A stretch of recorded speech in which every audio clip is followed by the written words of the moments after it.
My name is...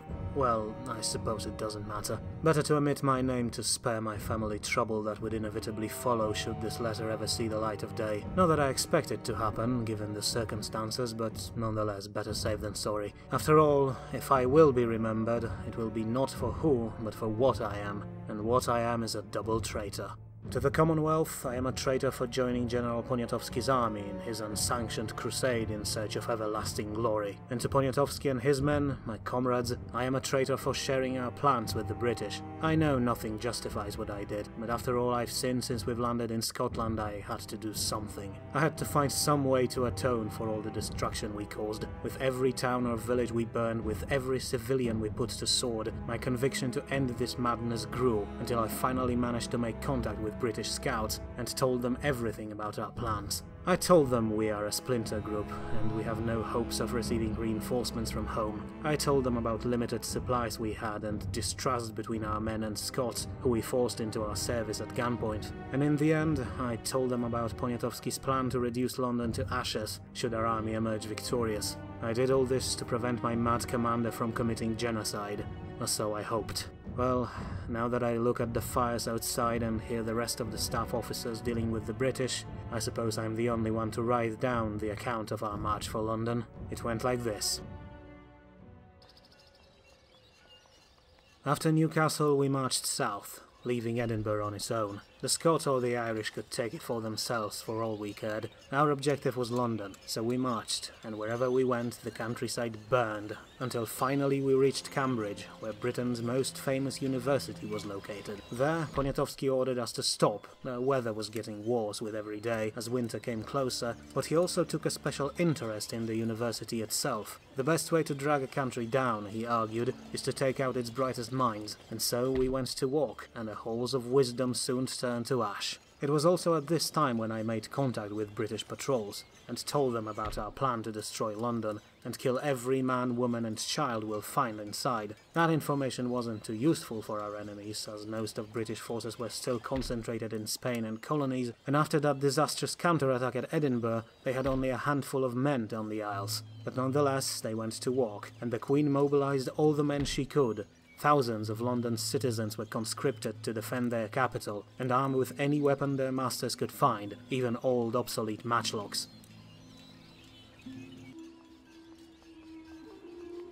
Once again, we would find ourselves outnumbered, but after all we've been through, such odds were hardly going to dissuade anyone. We were veterans of so many campaigns. We took Berlin from combined might of Prussians and Austrians. We stormed St. Petersburg and Moscow. So this battle against a mob of undisciplined townsfolk and a handful of soldiers seemed like nothing. Poniatowski even summoned British commander, General Darrell, and demanded his immediate surrender. The man refused, of course, but nonetheless he must have realized his numerical superiority won't be enough to hold us at bay. I saw his face as he was returning to his men, and it was a mask of fear. I have to admit, at that moment I felt a sting of pride. We clearly had a reputation.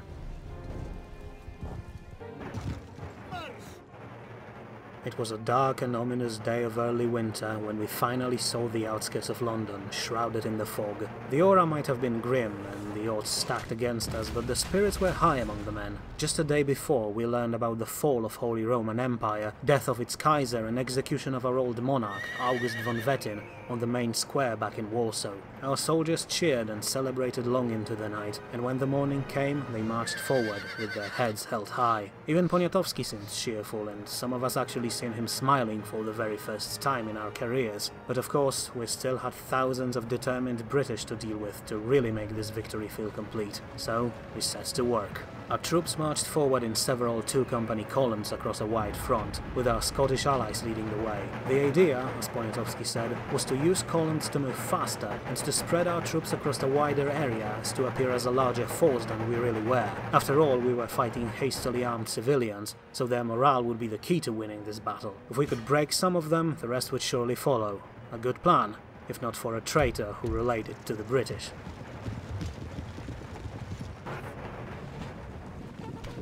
To make matters worse, even the weather seemed to be favouring our enemies, as dense fog hid British companies until they were ready to open fire. On our farthest right, our two companies almost managed to reach the first buildings of the city, but were intercepted by seemingly endless horde of local militiamen. There was no time to form up and open fire, or even to straighten up the formation before the attack.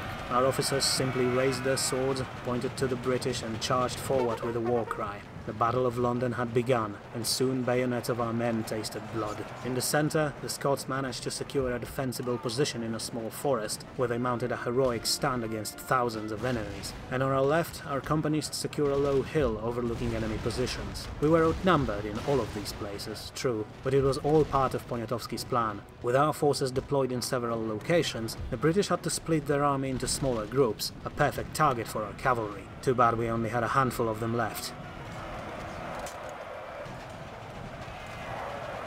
As it stood, it were our men who had to deal with cavalry first, as they rode around our overwhelmed troops and struck them from the back. And once again it was a moment of pride for us. Even surrounded and outnumbered, our soldiers responded perfectly and pushed redcoats far enough to form a square to repel this charge. But although we held our ground, all across the line the situation was deteriorating. Though superior, our forces found themselves immediately surrounded by British numbers, but it was surprising ferocity of enemy attack that really took us off balance. We were used to fighting drafted citizens. Usually the only thing they were eager for was leaving the battlefield as quickly as possible, but in this case it was different. Citizens of London, though untrained and outclassed, threw themselves at our lines with suicidal bravery we haven't seen since the last time we fought the Swedish. Though again, it shouldn't come as a surprise. With their homes and families literally behind their backs, people of London needed but to look over their shoulders to remind themselves why they were fighting. And it was that determination that finally managed to break one of our companies. From our position on a hill overlooking the field, we stared, astounded as our men desperately tried to fight their way out of the encirclement, only to be slaughtered along the way. Poniatowski growled and spurred his horse. "With me," he yelled. "The men need us."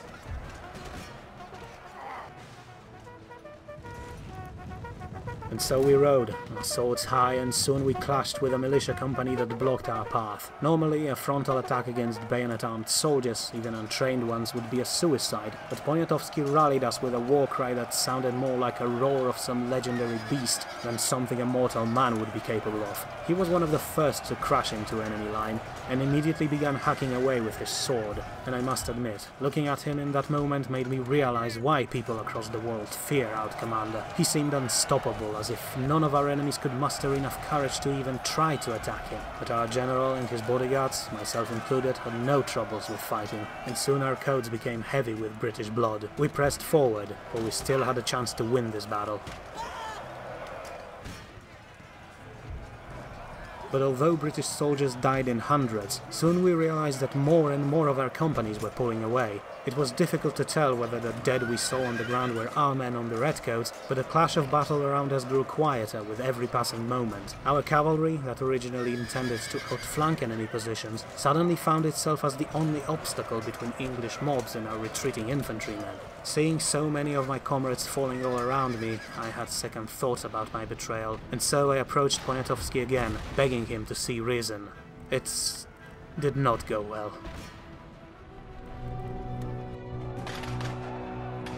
Sir, we can't keep this up. The men are retreating across the entire line. We need to pull back too and regroup before all is lost. If our people are retreating, then it is our duty to cover their retreat, Colonel. I will not have anyone saying I fled the battlefield when things went south. And aside from that, where do you propose we retreat to? We're on our own in a hostile land and we won't find refuge anywhere. Then maybe we could negotiate surrender. We have to do something, otherwise our men will be slaughtered. Do you think that after all we did to the people of this land, they will simply let us raise our hands and give up? We'd be lucky if they just executed us, but I'm sure they have something far more elaborate in store.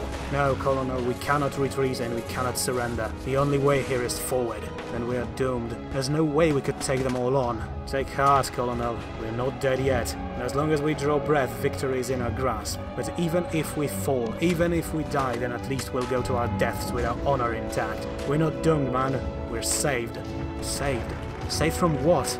No lie this Commonwealth of ours is, Colonel. For all these years we shed blood for people who lied and manipulated us at every step.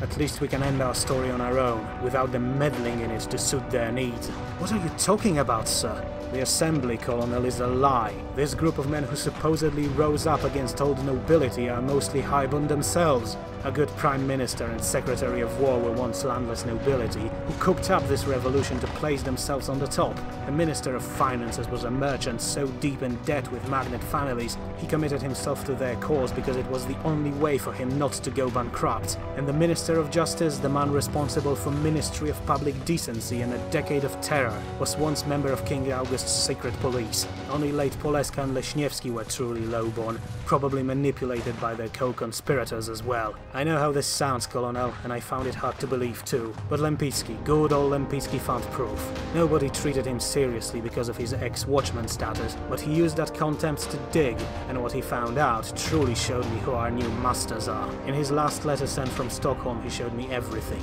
List of names, bribes, and positions occupied by friends and relatives of the Assembly. Lies upon lies upon lies. Even their very beginning, their uprising in 1701, was successful only because they lied to me. For years I thought old Potocki betrayed me after Battle of Königsberg, that he wanted to sell me out to August, but it was he who warned me about Royal Guard captain's plan to arrest me after this battle, a deed that Assembly credited to themselves. Because of that lie, I committed my men to fight and kill Potocki, a man who saved my life more than once. If not for my help, none of this would have happened. August would still be on the throne, and the liars would still skulk in shadows where they belong. But it's too late. I tried to form my own rebellion in Moscow, but the Assembly outplayed me. Their agents were everywhere, undermining my every move, so I decided to use their strategy. I lied. I lied about my loyalty, and I lied about this plan. We're here, Colonel, because there is no place for honest, honorable men in the Commonwealth. But the Commonwealth prospers. We were once a laughingstock of Europe, and now we rule over lands from Germany to Ural Mountains. Have you dragged us all here to die just because they lied to you? They lied to us all. I understand if you cannot see it. The Assembly is good at painting their actions as pure goodness, but I will not be remembered as one of them. I will not let future generations say that Stanisław Poniatowski was yet another liar who sold his dignity and honor for a cozy position in this new world. If you have a problem with that, then leave. I will not stop you. But as for the rest of you men, rally to me. London and eternal glory is within our grasp. Once more into the breach. Forward!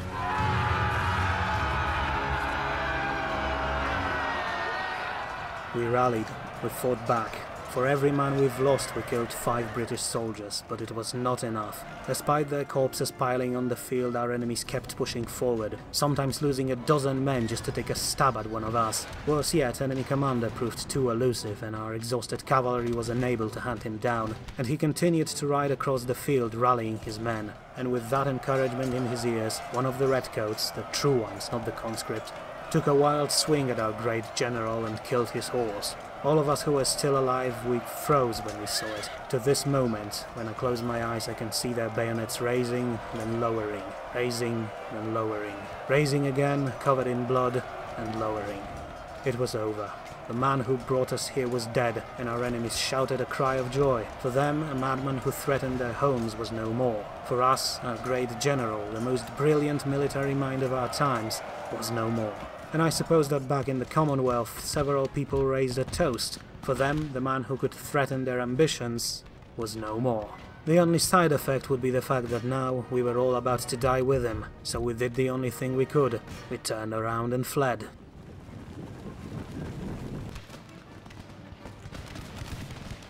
So that's it for my final letter. As I write these words, I can hear our pursuers closing in on the farmhouse we hid in. I never expected to actually get out of Britain alive, not after all we've done. I just wanted to write all this down, to make sure people will learn the truth about Stanisław Poniatowski's last charge. With luck, they won't just burn this letter along with my corpse, and maybe someone will learn something from it. But now, the time has come to pay for my treachery. Let them come.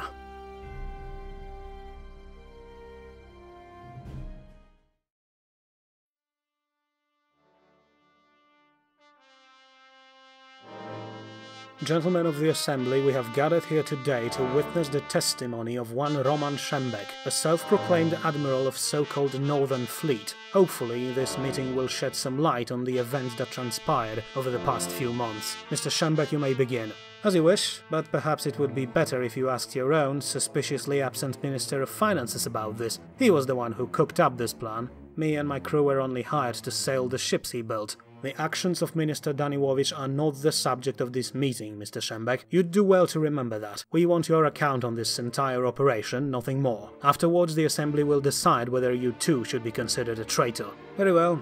So I'm pretty sure you are aware that our original plan was to simply transport your late General Poniatowski to England. He was supposed to keep the British busy, and he did a splendid job, I might add, while we sailed south in order to fulfill our role in the plan. See, your Minister of Finances turned out to be very well acquainted with the elites of Mughal Empire. So much, in fact, that he somehow managed to convince the Sultan to send an invasion force to Europe, to strike at our common enemies in England. There was, however, an issue, namely a huge British armada constantly patrolling waters around India, preventing Mughal transport from slipping through. And that armada, gentlemen of the Assembly, was our goal. We were to take our ships, our freshly developed marvels of engineering, sail to India, turn Royal Navy into driftwood, and return with Mughals in tow. A simple job, made even simpler by the ships we used. Now, I won't bore you with the details on how they work, especially since I don't know myself. I'm just a sailor, not an engineer. But basically, some genius kid in Moscow figured out how to put one of them steam engines to propel the ship forward, regardless of the wind. It does mean that you have to constantly have a lit engine below decks, and let me tell you, there's nothing more uncomfortable than sailing around Equator with flames boiling inside of the ship. There's also a ton of various technical difficulties, like the need to stop every now and again to stock up on coal, but fortunately, thanks to Minister Daniłowicz, we had this covered. I don't even want to know how he managed to prepare all those coal stations on the coast of Africa.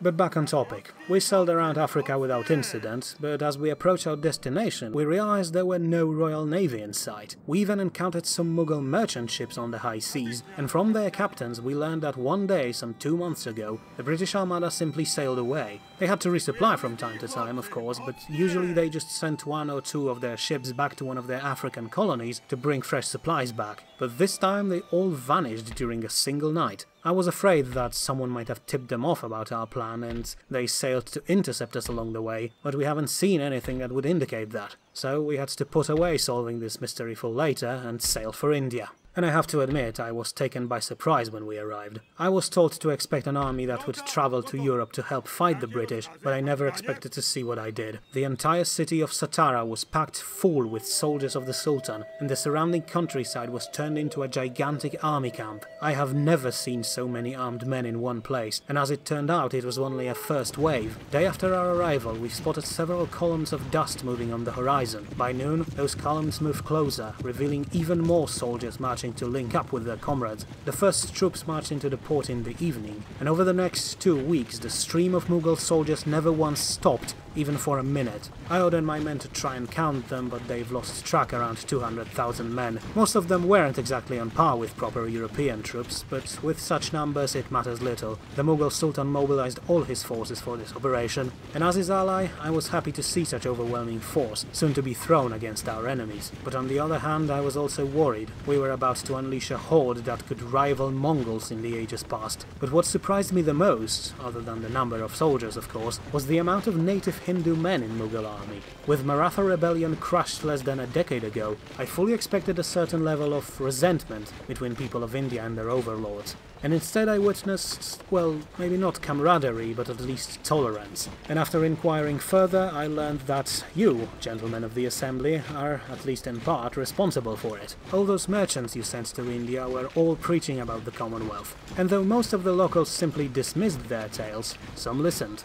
And among those who listened was a Grand Vizier of the Empire, a man who basically rules it, considering that Sultan is mostly busy with hunting and training his sword arm. This Grand Vizier apparently heard about your policy of religious freedom and realized that it could save him a lot of headache and earn him a lot of money. After all, if he just allowed the Hindu population to worship their own gods, they wouldn't be trying to overthrow their rule all the time. Now, I know that for us it's nothing special. After all, the citizenship edict allows anyone to worship anything, but for the remnants of Maratha rebellion, it meant an end to decades of repression. With their religion and traditions no longer in danger, they moved on, and at least tried to work with the Mughals. Though, if I have to be honest, I have a feeling most of natives would really like our help in overthrowing the Sultan anyway. Thankfully, this is not a decision I have to worry about.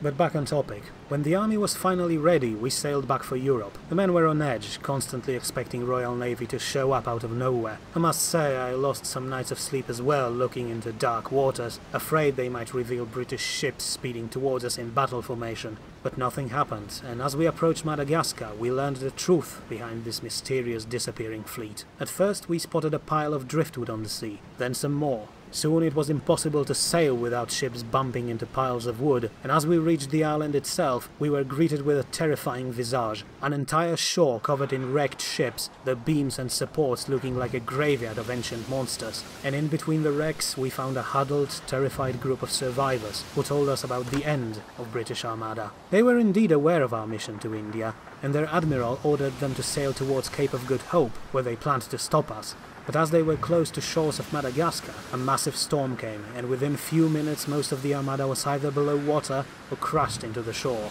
We listened to their tale with horror, but in the end we all breathed a sigh of relief. Mother Nature did our job for us, same as it did for the British when the mighty Spanish armada was poised to strike at them. So, we took the survivors on board and sailed for Europe.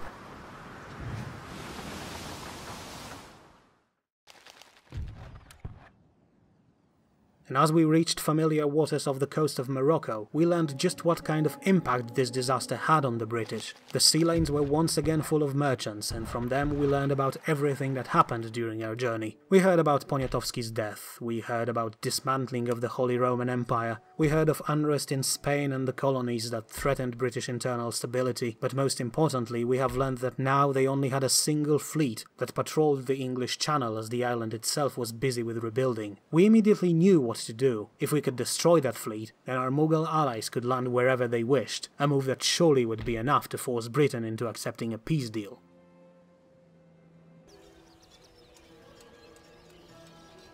And so, after sailing to India and back, we finally found our enemies at our very doorstep. Everyone in the fleet was anxious, not only because of the fact that we had to face the self-proclaimed masters of the waves, but also because not a single one of us actually knew how our new ships would perform in battle. They are fast and maneuverable, that's for sure, but how would they react when under fire? Well, there was only one way to find out, so we went to work.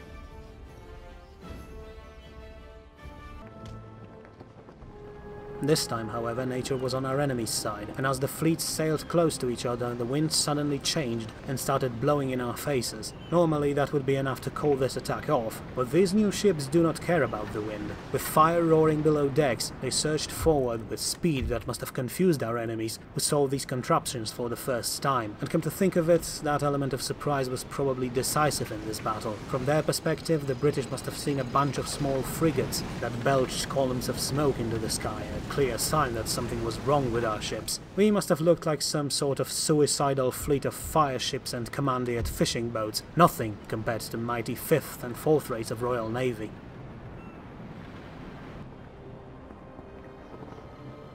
But the honor of opening this battle went for our older design. From its post in Admiral Bobrovsky's fleet in the Caribbean, the mighty Water Nymph, a heavy first-rate ship of the line, arrived to help us put the British down for good. And while I am still amazed by performance of our newer ships, seeing the Nymph firing its 60-gun broadside was a truly epic sight to behold. I am aware this kind of ship is impractical. It's slow, it needs support to operate properly, since it's a huge target, and of course it costs a fortune to build and maintain, but in terms of raw firepower and pure shock value, nothing can compare with it. If only we could build steamers this size, we could rule the waves for generations to come. I hope that, after you listen to the rest of this report, you will realize that the age of sail is over, and will approve construction of more steamers.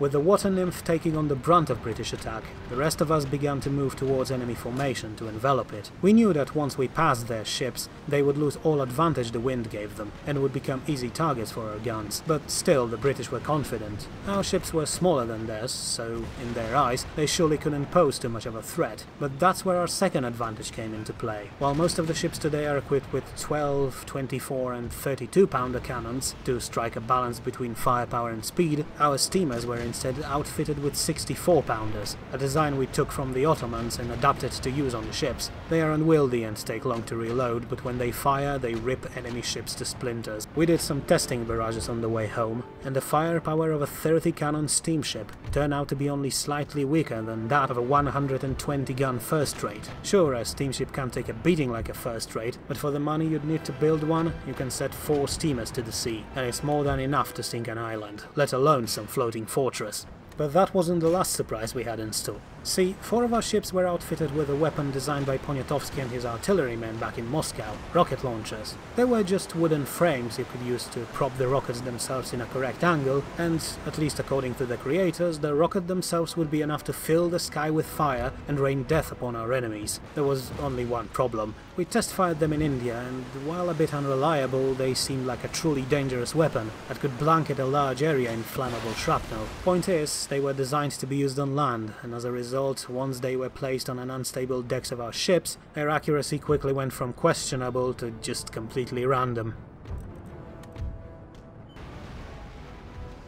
We even managed to set the water nymph on fire with them, and I spent several nerve-wracking minutes staring through my spyglass as her crew desperately scrambled to douse the flames. I briefly contemplated throwing myself overboard when I thought what you, gentlemen of the assembly, would do to me should you learn about our experiments sinking your flagship, but then I realized that Admiral Bobrovsky would probably drag me out of Davy Jones's locker itself just to kill me again for that. Thankfully, the nymph is crewed by professionals who dealt with the situation and returned to the fight with only minor delay. And besides, at this point in the battle, the surrounded British ships couldn't really use the advantage this fire provided, as some of them were already on their way to the bottom of the channel or had struck down their colours. I would be lying if I said I can't understand them. Like us, they witnessed the effects of 64-pounder barrage for the first time, but they were on the receiving end of it. Considering all the damage we've dealt to them in so little time, I'm still surprised they held on for as long as they did. But after a while they realized we were much more than they could take and began to rout, going so far as to sailing directly through our formation just to get most speed out of their sails. With the rest of their fleet sinking or surrendered, we gave chase, and it quickly became evident that the power of steam engines combined with sails full of wind was more than enough to close the gap. So we raced after our enemies, but then, out of nowhere, a huge explosion came from the back of the fleet. We all turned around, expecting to see one of our vessels turn into a fireball by engine explosion, but instead we witnessed British flagship break in half as its powder magazine catched fire. I look around and saw excitement on the faces of my crew. In the morning, most of us were green recruits, about to face the most famous naval power on Earth. And now, in the evening, with the column of black smoke marking the spot where the last admiral defending Great Britain had met his doom, we were still alive. We haven't lost a single ship, and the British were fleeing. I do not care what you will do to me after hearing this report, gentlemen. This entire expedition was worth it, just for this moment.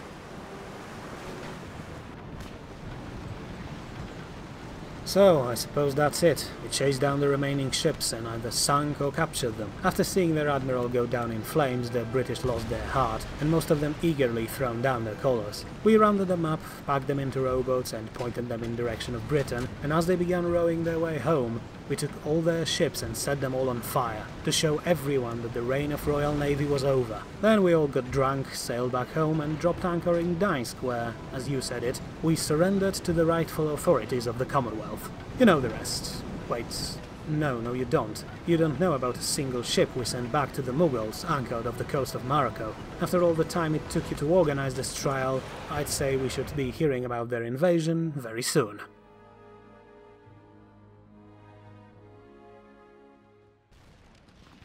With the destruction of the Royal Navy in a series of natural disasters and unfavourable battles, Britain soon found itself without its wooden wall. Still recovering from devastation caused by forces of the Commonwealth, the island was unprepared to deal with invasion on such a large scale. To make matters worse, news about British defeat spread quickly across their vast continental and colonial holdings, and soon with Mughals storming their shores, with rebellions brewing both in Scotland, Spain and in the colonies, British people, unaccustomed to fighting wars on their home soil, were compelled to accept Commonwealth's offer of peace, as continued war on so many fronts was no longer possible. To sweeten the deal, Commonwealth even offered a modest sum of gold as reparations for Poniatowski's actions, claiming that his invasion of the island was nothing more but an unsanctioned act of defiance against Republic's rightful leaders. The reparations were nothing compared with the destruction Poniatowski's invasion caused, but with Mughal armies landing in Spain and Cornwall, Queen Victoria had to swallow her pride. In the end, in late spring of 1716, peace treaty was officially signed. The war would continue for 7 more years for Britain, and it will end in a bloody white peace. But Republican forces were finally able to lower their weapons, and this time it looked like they wouldn't have to raise them up again for many years. As for the Commonwealth, with its main rivals out of the way, the nation could once again return to its peacetime economy and revert to policy of industrial and mercantile superiority. As year 1716 drew to a close and soldiers of the Republic returned home, the entire land returned to a state of highly efficient normalcy. Factories could once again produce tools and trade goods instead of muskets and cannons. Cloth mills were once again supplying the rich with the finest fabrics, and in the north, endless forests of Russia were once again used to build new cities, as opposed to ships of war. Many lives were lost to achieve this, but finally, as the Commonwealth asserted its place as the most powerful nation in Europe, the golden age of peace, prosperity and progress had finally begun, and the nations that lived under the banner of the Crownless Eagle would know peace for generations to come.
Professor, are you finished? We really should be moving out already. Yes, I do believe so, Sergeant. My apologies to you, my students. I know many of you wanted to hear about other things that happened afterwards, but I felt that we should really focus on the beginnings. You are, after all, the future of the Commonwealth, so whatever happens next, it's crucial for you to know where we came from. Yes, can we get a move on?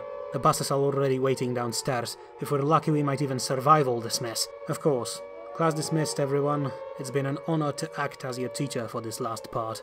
What are you talking about? We have a place for you as well.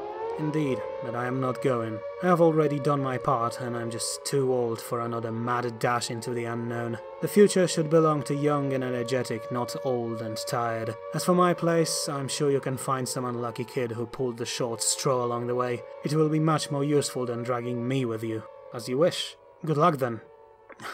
I'm sure luck won't be enough for this situation, but thank you nonetheless. Now go, and get those kids to safety. Who knows? Maybe I'll see you in the next one.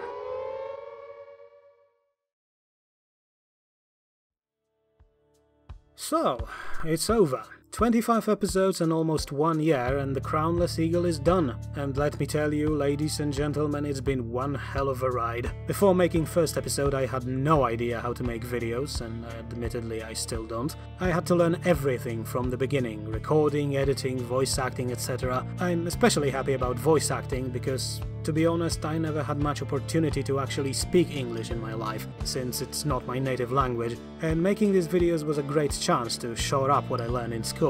And also, working on this project gave me a newfound respect for people who made this kind of narrative content, as it proved to be surprisingly time-consuming to make. So from me, it's a shout-out to people like Hearthguard, Ryken Roleplays, Warrior Angel, Devin Silva, and of course officially Devin, who inspired me to write a story of my own. Now, it wasn't the first one. I wrote some narrative-focused AARs, after action reports, for various Paradox games back in college, but before finding officially Devin's channel back in early 2016, I had no idea they could be adapted into a video form. So, big cheers to you, Mr. Officially. But most importantly, I'd like to thank you, the viewer. For it's one thing to make videos, but something completely different and much better to see that people actually enjoy them. To be honest, I'm still overwhelmed by response to this series. All the comments, all discussions and views and ideas and encouragement, they're all both amazing and unexpected.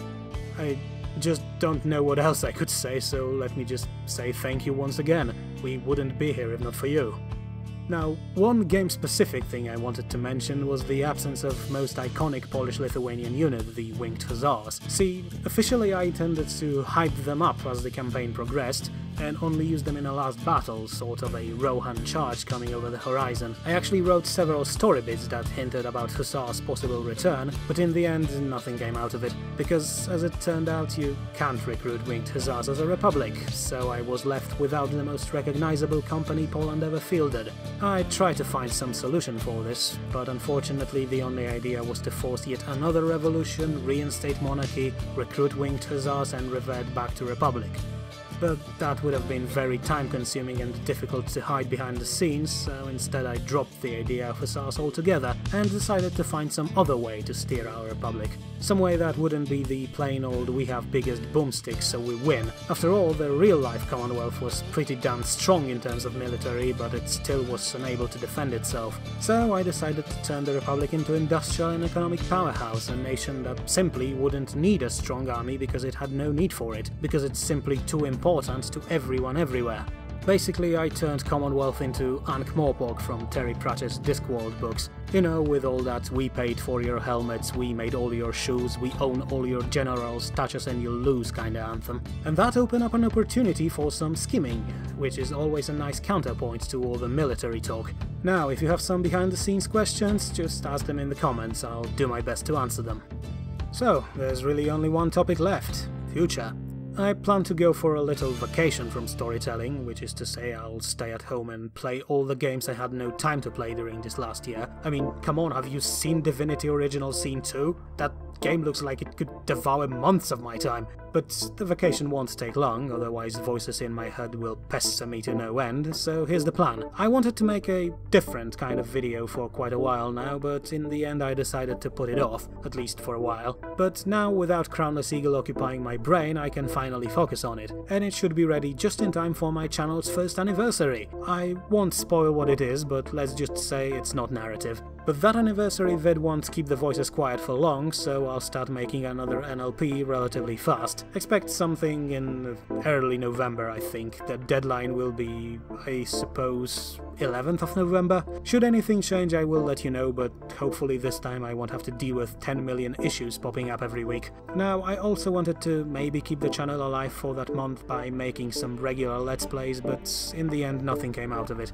I actually recorded a test episode, but I listened to it and realized my live commentary is just bloody awful, so I won't subject you to my constant stuttering. Maybe one day I'll no longer get a stage fright when talking to a microphone in an empty room.